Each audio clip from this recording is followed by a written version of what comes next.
Hey everyone, and welcome back to the channel.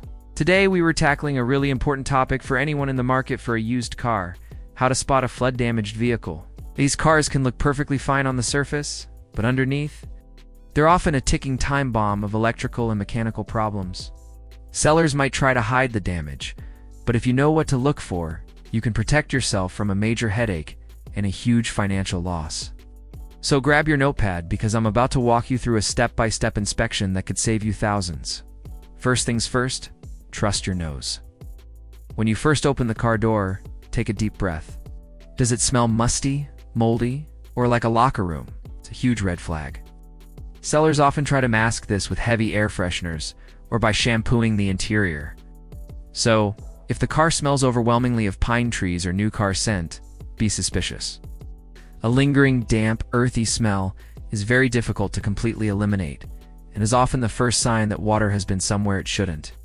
Don't be shy, stick your head in and really get a good whiff. Next, let's get down and dirty. You need to inspect the carpets. Press your hand firmly into the carpet in a few different spots, especially in the footwells and under the seats.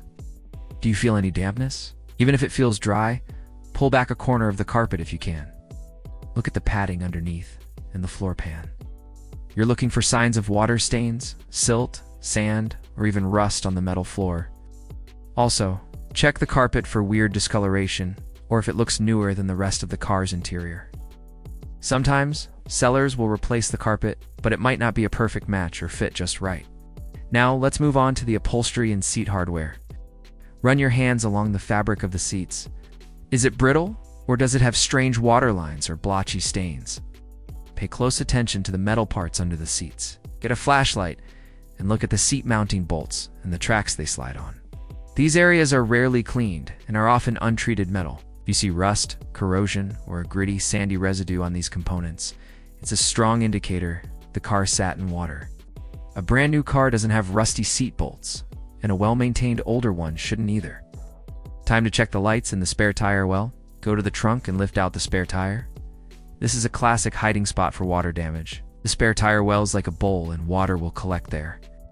Look for moisture, rust, silt, or debris. While you're at the front and back of the car, examine the headlights and taillights. Do you see any fogging, condensation, or a visible water line inside the lens? The seals on these lights are good, but they often can't withstand being fully submerged. A little bit of morning fog that burns off is normal, but persistent moisture inside is a bad sign. Finally, the most critical part, the engine bay and electrical system. Pop the hood and get your flashlight out again. Look for signs of mud, silt, or debris in unusual places, like on the alternator, around the engine block, or in the crevices of the radiator. Check the metal components for rust. Also, pull the oil dipstick. If the oil looks milky, or like a coffee with too much cream, that means water has mixed with the oil, which is catastrophic for an engine. Then get inside and test everything electrical. Every single button. Windows, locks, radio, infotainment screen, turn signals, interior lights, everything. If some things work intermittently or not at all, it could be due to corroded wiring from water damage. And that's your guide to spotting a flood-damaged car? That might seem like a lot, but taking these extra 15 to 20 minutes can be the difference between driving home a great deal and towing home a disaster. If you see multiple red flags, just walk away.